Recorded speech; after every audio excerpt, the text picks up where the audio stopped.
Bună seara, oameni deștepți! Bună seara! Sfârșit de ianuarie, a trecut vremea geroasă, am rămas cu vremea rece, mai este o lună de iarnă, sfârșit de antrenament și pentru mine. Astăzi am avut umeri, picioare și urmează abdomen și o să vă prezint cel mai bun exercițiu pentru mine, pentru abdomen. Am avut picioare, mi-am schimbat tricoul, ok? După genoflexiuni, tricoul trebuie să arate cam așa, da? Transpirat. Altfel, nu am tras tare la genoflexiuni. Cel mai mult transpir când antrenez picioarele. Da, în introducerea de astăzi, o introducere scurtă, să facem show, cum spune americanul și cum spune românul, să facem spectacol. Poate ați observat de mai mulți ani firmele de suplimente nutritive au venit cu pre-workout și acum mai recent, de câțiva ani, intra-workout. Se iese bănuțul, cred că acum 10 ani în urmă erau băuturile alea energizante. Zicea că înlocuiește niște electroliți care îi elimini prin transpirații. Acum avem pre-workout și intra-workout cu vreo 20 de substanțe în ele. Dumnezeu știe ce e acolo. Și eu acum să vă prezint pre-workout-ul meu. E la ora 3. La ora 6 am antrenament. 18. La ora 15. Ora 3 după amiaza. O cafea și carbohidrați. O plăcintă, o clătită, o prăjiturică, ceva. Pentru energie. În zilele cu antrenament, carbohidrați neapărat. Înainte de antrenament. 2 ore. Deci la ora 3 beau o cafea, ăsta e pre-workout. Și acum intra workout-ul meu. Ia uitați aici, dacă ați mai văzut așa ceva, firmă de firmă. Intra workout-ul meu, compus din 3 ingrediente. Avem apă de la fântână, care deocamdată e gratis. Sper să rămână așa. Sirop de zmeură și sau de afine, sau în combinație, cum place mie. 60% sirop de zmeură, 40% sirop de afine. De ce de zmeură și de afine? Pentru că avem o mică plantație de zmeură și ceva afine. Și, deci, care sunt ingredientele? Apă, sirop, 2 ingrediente. Aoleu! Da, din 2 ingrediente compus. Deci mai natural, mai tare. Ia să luăm și o gură.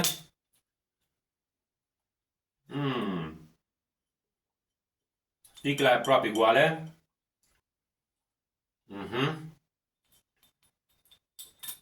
De la începutul antrenamentului până la sfârșit, jumătate de litru, energie. Nu vă temeți de sirop, da, conține zahăr, am înțeles, moartea albă. Dacă mănânci 1 kilogram într-o zi. În rest, zahărul e energie. Știți vorba? The dose makes the poison. Ok? Cum spune americanul. Cu toate că vorba asta, doza face o travă, n-a spus-o un american, the dose makes the poison, Și a spus-o un medic elvețian, cunoscut sub pseudonimul de Paracelsus, cunoscut sub denumirea de tatăl toxicologiei. El a spus prin 1525, the dose makes the poison. Doza face o travă. Astfel încât, dacă consumați, de exemplu, zahăr, 1 kilogram în 2 zile, e moarte albă. Deci, echilibru, orice aliment sănătos, de fapt, dacă e consumat în cantități mari, devine o travă. Astfel încât să fim echilibrați și deștepți. Da. Să-mi fac puține reclamă pentru intra-workout-ul meu, nu? Ați văzut firmele cum fac. Ei vin cu o reclamă de aia foarte tare, de genul 1 plus al doilea 50% gratis. Ei, la mine, reclama este: luați, sunați, 1 plus 9 gratis. E bine? 1 plus 9 gratis. Am bătut toată concurența? Adică m-am gândit, dacă 10 în mod normal costă 5 lei și ar fi plătit cineva 50 de lei pentru 10 sticle, da? De astea, 1 plus 9 gratis, pot să pun una la 99,99 de lei și 9 gratis. Vă atrage? Se merită, nu? Da. Și promit firmele. Promit performanță. Performanță. Eu zic, chiar ele, firmele care produc aceste pre-workout și intra-workout, spuneau că ajută 5-10% pe un sportiv în performanța lui. Mă gândesc ca să dai câteva zeci de milioane într-un an, că ele scumpișoare. Pentru puni maxim 10%, nu concurezi, ești amator, să dai atâția bani pentru atâta performanță, mai gândiți-vă dacă se merită. Da, performanță. Performanța se face doar cu substanțe anabolizante. Clar. Care-i performanța? Ne referim la câteva federații de culturiști natural, care-s vai de mama lor. Mai vii tu cu bani de acasă ca să poți concura, iar premiile-s derizorii. Niște suplimente nutritivi și bani nici măcar de transport până acolo, cred că nu îți acoperi cheltuielile. Sau ne referim la performanța firmelor de pre-workout, care au un sportiv care e dopat, deci folosește medicamente, adică substanțele anabolizante. Și îmi prezintă mie că dacă iau suplimentul respectiv, ce se întâmplă? Ajung ca el? Sau aproape ca el? Da? El care a avut un genetic extraordinar de la Dumnezeu lăsat și plus consumul de steroizi anabolizanți ca să facă performanța respectivă, să poată concura la profesioniști. Ați văzut ce monștri sunt. Cam toți și-au făcut și firme acum de suplimente. Într-adevăr, acolo se câștigă un bănuț, dar ai geneticul respectiv? Pentru că, vedeți voi, dacă nu ai genetic pentru acest sport, nu o să faci niciodată performanță. îți dau exact ce consumă programul de anabolizante la un profesionist, ia-l tu. Nu când ajungi ca el, nici jumătate ca el nu o să ajungi. Am mai văzut, nu am Facebook, nu am TikTok, dar am mai auzit de pe TikTok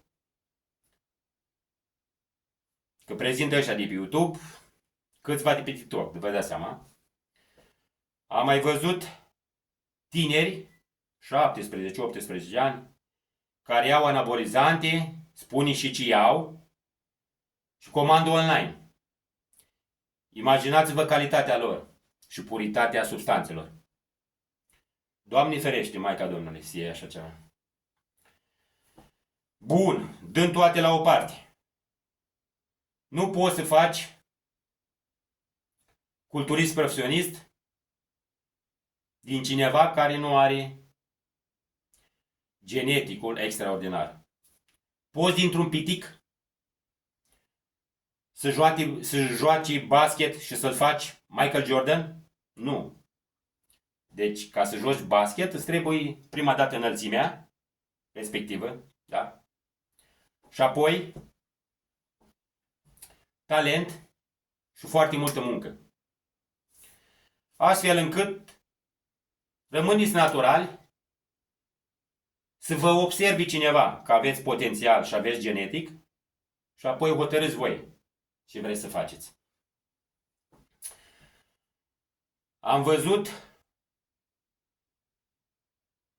cu ani în urmă, vreo 8 ani, mă uitam la cineva, nu știu dacă mai există acum canalul, prezenta,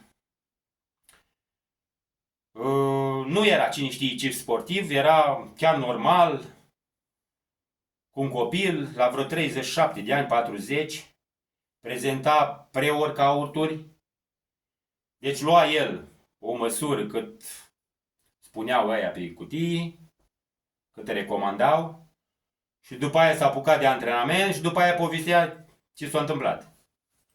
Vă dau cuvântul meu de onoare că la câteva pre-workout-uri, spunea și firma, deci nu era ascuns nimic, avea halucinații,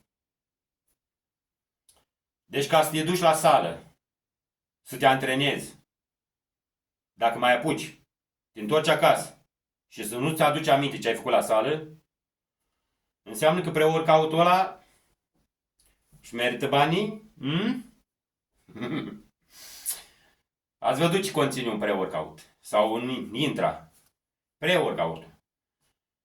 6, cam așa, doza cât 6 cafele. Asta e în fiecare. După care, substanțele alea care Dumnezeu știe ce fac. Astfel încât vă propun să rămânem naturali, fără steroizi anabolizanți, fără substanțe interzise, fără suplimente nutritive. Tragem tare, muncim mult. Să trecem la antrenamentul de astăzi. Cel mai bun exercițiu pentru abdomen. Știți vorba, clișeul, abdomenul se face în bucătărie. Cine suntem noi să ne opunem acestui clișeu? Noi suntem mulțimea care nu ne opunem la nimic, dar avem o părere. Părerea mea este că toate grupele se fac la bucătărie. Abdomenul se face la bucătărie. Asta ce ar trebui să însemne? Antebrațul unii se face. Am o idee, dar nu o spun. Mă sancționează YouTube-ul. Dar să zicem, bicepsul. Pot să spun că bicepsul fac în dormitor? Nu. Deci toate grupele musculare, dacă s-a acoperit cu puțin grăsimi, mâncăm și noi mai cu grijă și le scoatem în evidență. Deci toate grupele musculare se fac la bucătărie, dacă merge după acest clișeu. Deci abdomenul, dacă e lucrat și antrenat, și există pătrățelele, ele se văd și prin grăsimi. Prin puține grăsimi se văd exact cum se vede bicepsul, da? Ok? Și abdomenul o să se vadă pătrățelele. Dacă există, dacă nu, cu ce să-l faci la bucătărie? Așa că să trecem la exercițiul propriu-zis.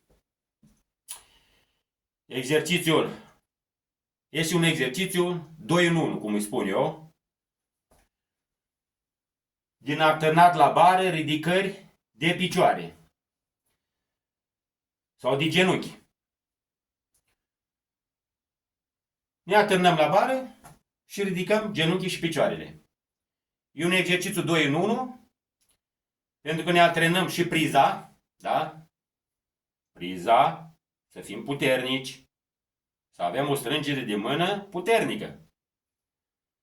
Înțeleg că acum sunt tot felul de chingi care ți le agăzi tu acolo ca să faci tot felul de exerciții cu bara, la tracțiuni poți să le folosești. Eu la tracțiuni niciodată nu folosesc asemenea lucruri. Nu folosesc la nimic, de fapt. Priza mea e foarte puternică.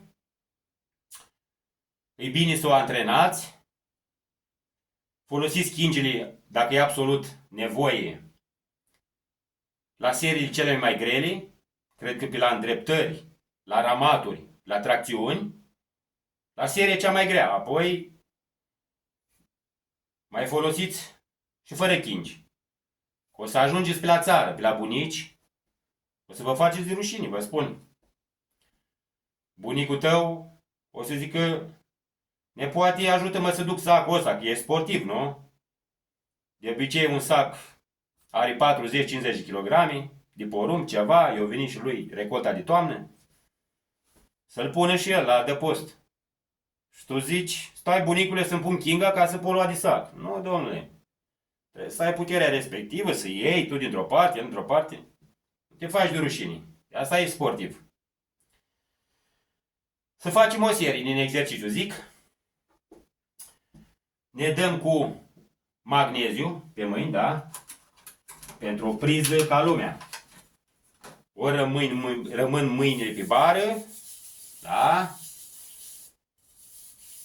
Să nu ne facem griji când scăpăm priza, că într-adevăr e un lucru foarte enervant să scăpi priza la orice exercițiu. Asta e cub de magneziu, da? Așa arată, ia uitați ce frumos. Facem o priză pe bară ca lumea, ca să putem să ne antrenăm.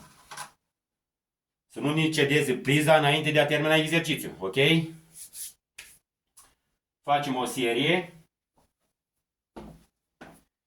Așa. Luăm o priză normală pe bară.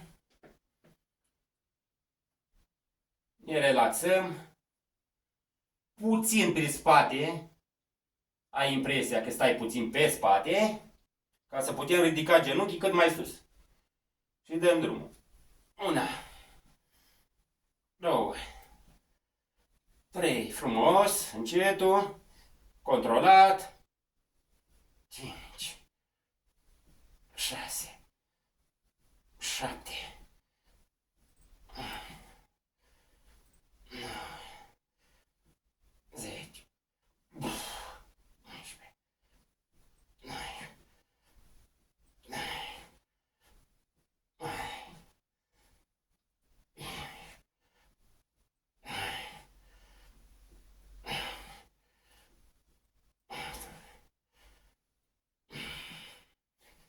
20, 21, 22, 23, 24, 25,